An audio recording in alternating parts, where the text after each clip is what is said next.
સુરત શહેરમાં રખડતા શ્વાનના ત્રાસ વધવાની સાથે જ માસૂમ બાળકો અને કિશોરો બાઇટનો શિકાર બનતા હોવાની કિસ્સા સામે આવી રહ્યા છે।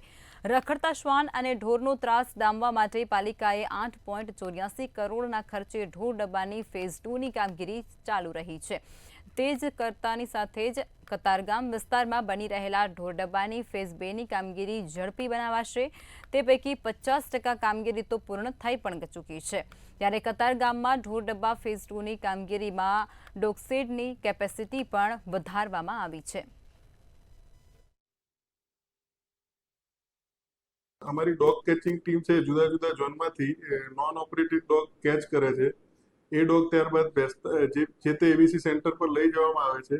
ત્યાં તેનું રસીકરણ અને ખસીકરણ કરી અને પછી એ ડોગને ત્યાં જ ફરીથી છોડવાના હોય છે।